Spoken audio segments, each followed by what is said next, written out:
na ili tuyatende mapenzi ya Mungu. Nabarikiwa ninapoona katika ile Warumi 8:14 kwamba wote wanaoongozwa na Roho wa Mungu hao ndio wana wa Mungu. Maana yake ni wasikivu na ni watifu.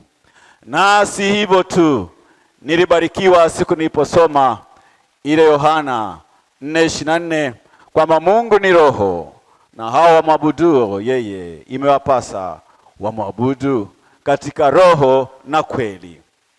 Na habari hii tunayoisoma, tunaona watu wamekusanyika wanafanya ibada, na watu wamekusanyika wanafanya ibada wametajwa walivyotajwa, lakini sauti inasikika ikisema, nitengeeni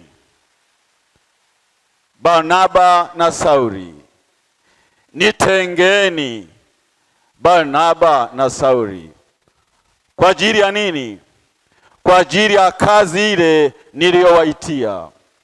Manake hawa watu walikuwa kwenye maombi, na alipokuwa kwenye maombi nani watu wasikivu, anaposema nitengeeni, na Mungu anatujua kwa majina yetu, Mungu anatujua kwa tabia zetu.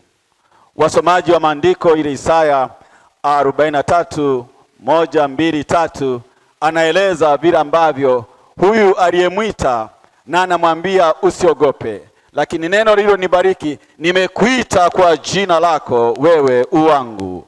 Unapopita katika mapito unayopita, usiogope, mimi nitakuwa pamoja nawe. Watumishi wa Mungu kutoka vyuo mbalimbali, Zanzibar, Pwani na Dar es Salaam, Mungu ametuita, na kama Mungu ametuita na kila mmoja amemuita kwa jina lake. Kilichonibariki na huyu Sauli ambaye anasema naye yumo, ni Sauli ambaye alilitesa kanisa, lakini Mungu akiwa na kusudi na mtu, acha kukata tamaa wala acha kumkatia mtu tamaa. Ile Mithali 19:21 imeandikwa, mna hila nyingi mioyoni mwa watu, lakini shauri la Bwana ndilo linaloweza likasimama.